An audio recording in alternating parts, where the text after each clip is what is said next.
උතුරු නැගෙනහිර ලක්ෂ 4කට ආසන්න අවතැන් වූ ජනතාව ඊට ඉක්මනින් පදිංචි කිරීම, කොටි ත්‍රස්තවාදීන් ලෙස කටයුතු කළ තරුණ තරුණියන් පුනරුත්ථාපනය කර සමාජගත කිරීම, අකුරේගොඩ ආරක්ෂක හමුදා මූලස්ථානයේ ඉදි කිරීම, බත්තරමුල්ල සුහුරුපාය පරිපාලන සංකීර්ණයේ ඉදි කිරීම, වේරහැර ආරක්ෂක විශ්වවිද්‍යාල ශික්ෂණ රෝහල ඉදි කිරීම, පෑලියගොඩ මධ්‍යම මත්ස්‍ය වෙළඳ සංකීර්ණයේ ඉදි කිරීම, නව ආරක්ෂක හමුදා රෝහල ඉදි කිරීම, කොළඹ විහාර මහදේවී උද්‍යානය සම්පූර්ණයෙන් ප්‍රතිසංස්කරණය කිරීම, කොළඹ 7 රේස් කෝස් කම්ප්ලෙක්ස් ඉදි කිරීම, Arcade independence square, Maradana trace සිටි නොලෙජ් පාර්ක් ඉදි කිරීම, ගාල්ල පැරණි ඕලන්ද රෝහල් සංකීර්ණයේ ප්‍රතිසංස්කරණය, කොළඹ පැරණි ඕලන්ද රෝහල් සංකීර්ණයේ ප්‍රතිසංස්කරණය, ගපූර් ගොඩනැගිල්ල ප්‍රතිසංස්කරණය, කොළඹ ගෝල්ඩ් සෙන්ටර් ව්‍යාපෘතිය, කොළඹ ආරක්ෂක සේවා විද්‍යාලයේ සංවර්ධන ව්‍යාපෘතිය, නිදහස් චතුරස්‍රය අවට ඇවිදින මන්තිරු නවීකරණය, අරුවක්කාරු කසල බැහැර කිරීමේ ව්‍යාපෘතිය ආරම්භ කිරීම, වේරවැව සංවර්ධන ව්‍යාපෘතිය, පිටකොටුව පාවෙන වෙළඳපොළ ඉදි කිරීම, ගාලුපාර සංවර්ධන ව්‍යාපෘතිය, හැමිල්ටන් නැල සංවර්ධන ව්‍යාපෘතිය, වේරස්ගඟ සංවර්ධන ව්‍යාපෘතිය,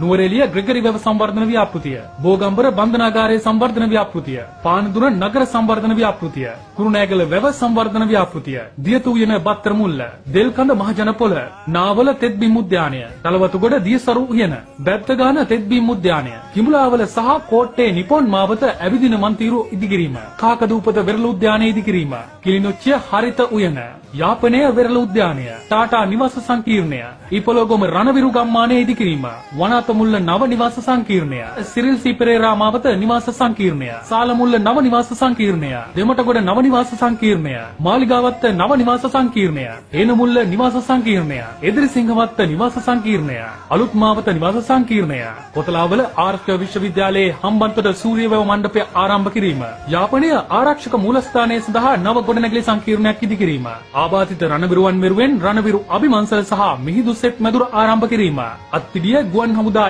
ඊගල් ලේක් සයිඩ් උත්සව ශාලාව, යුද හමුදා ලායා සංචාරක හෝටල් සමූහය ආරම්භ කිරීම, නිදහස් චතුරස්‍රය සහ කිඹුලාවල කාය වර්ධන සුවතා මධ්‍යස්ථාන ආරම්භ කිරීම, නිදහස් චතුරස්‍රය කිඹුලාවල සහ මාලබේ එලිමහන් සුවතා ඒකක ආරම්භ කිරීම, ස්වන් රැකියා ලාභයෙන් සඳහා දියත ගුඩ් මාකට් ආරම්භ කිරීම, කෘෂි කර්මාන්තයේ නගා සිටුවීම සඳහා ආරක්ෂක අංශ සහාය ලබා දීම, කොළඹ නගර සභාවට අලුතෙන් උපකරණ සහ වාහන ලබා දීම, කොළඹ නගරයට අධිතාක්ෂණික CCTV කැමරා පද්ධතියක් ස්ථාපනය කිරීම, පොලිසිය සඳහා අධි බලත යතුරුපැදි ලබා දීම, වර්ෂ 2010 දී කලාපීය සමුද්‍ර ආරක්ෂාව වෙනුවෙන් ගාලු කතිකාව ආරම්භ කිරීම, ශ්‍රීපාදය, මඩුපල්ලිය, නාගදීපය ඇතුළු සිය ගණනක් ආගමික සිද්ධාස්ථාන නගා සිටුවීමට ආරක්ෂක අංශ සහාය ලබා දීම, අපි වෙනුවෙන් අපි රණවිරු නිවාස ව්‍යාපෘතිය.